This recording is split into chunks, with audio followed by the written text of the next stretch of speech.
This is one of the trails at the Clinton Nature Area. Kind of historic, too. This is actually the original footpath of the Natchez Trace. And it's also historic in another sense because it was this section of the trace believed to have taken students back and forth to the site of Sumner Hill School, which is right back on top of the bluff over here.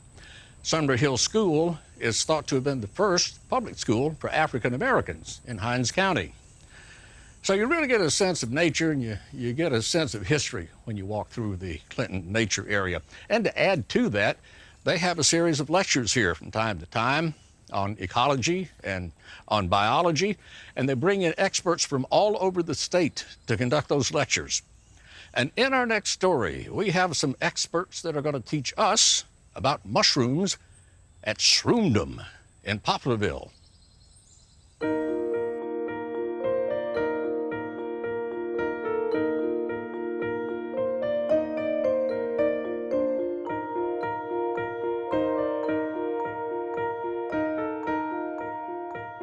Shroomdom is home of the Enchanted Forest. It's a place where you come and visit and you find out how to identify mushrooms and tell the wild edibles from the lookalikes, and it's just a place to get out and enjoy nature. Our company here / our home is mushrooms in the wild and cultivated mushrooms, and we just trying to introduce that to the general public and get them back outside and get them enjoying things.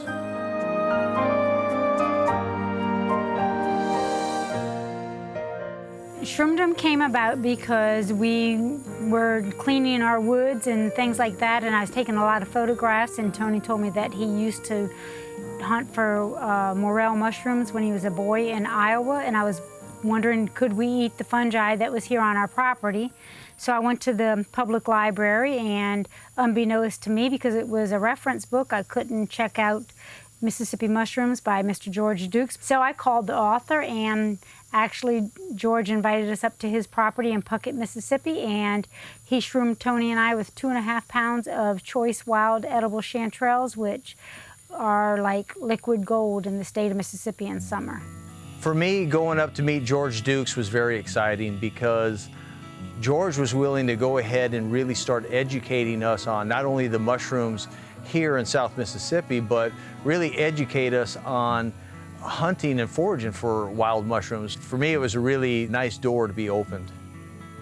When we were in the woods on that one particular day that Leilani decided to go to the library, the amount of mushrooms, the variety of mushrooms, the colors and different things, to this date, we have never seen them like that, in that plenitude. And so I personally think that had it not been so just magical, if you would, I don't think it would have hooked us to that degree, and everything just seemed to kind of fall in place.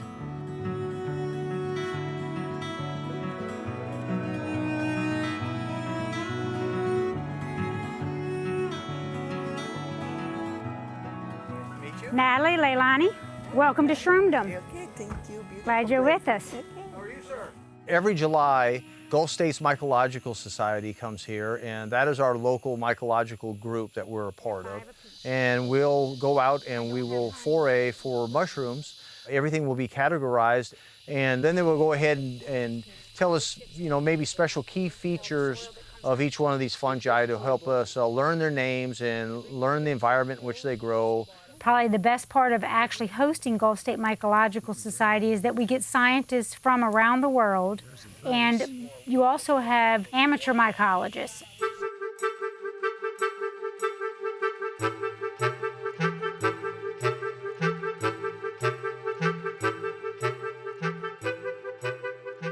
This is my second visit here to Shroomdom, and it's really a marvelous location. They've got good forested area, hardwoods, pines, so if the rains have cooperated, it's a good place to collect fungi.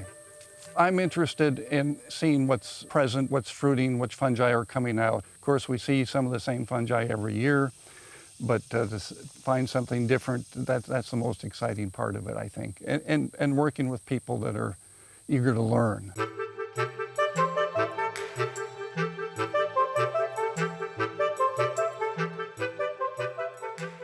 I think they emailed us back in either 2012, 2013. So we stopped in to spend the night. Well, we came down this forest, and it was incredible. There was chanterelles and things everywhere. So we ended up spending 2 nights and, going through the mushrooms and identifying them and showing what the edible ones were and which ones not to eat. And that's how they kind of really started the ball rolling on Shroomdom.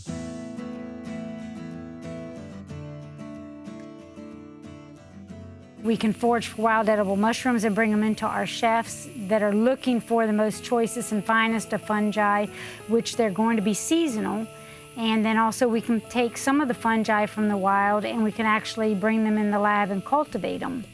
And that's kind of nice because that way you can be sure that your chefs have what they want year-round. So now we have a grow room, 60-foot long, 16-foot wide. I have 2 growing chambers in there to grow the finest mushrooms that we can grow, as far as we really want to stick along the lines of quality and not quantity. The myco pillar is actually where we have a east and a west ring where Tony grows the fungi out, and then we have a processor's room in the middle. We used a metal Quonset hut style building. It's all wrinkly looking, so myco meaning mushroom, and pillar because it looks like a giant caterpillar, so we've called it the myco pillar.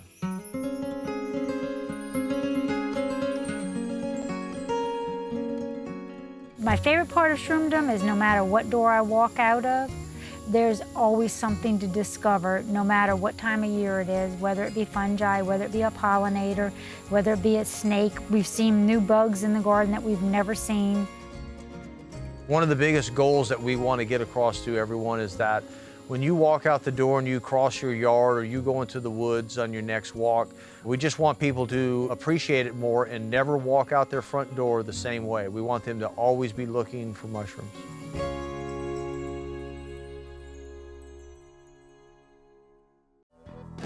Thanks for joining us. If you like what you see, subscribe to Mississippi Public Broadcasting. Till next time, I'll be seeing you on Mississippi Roads.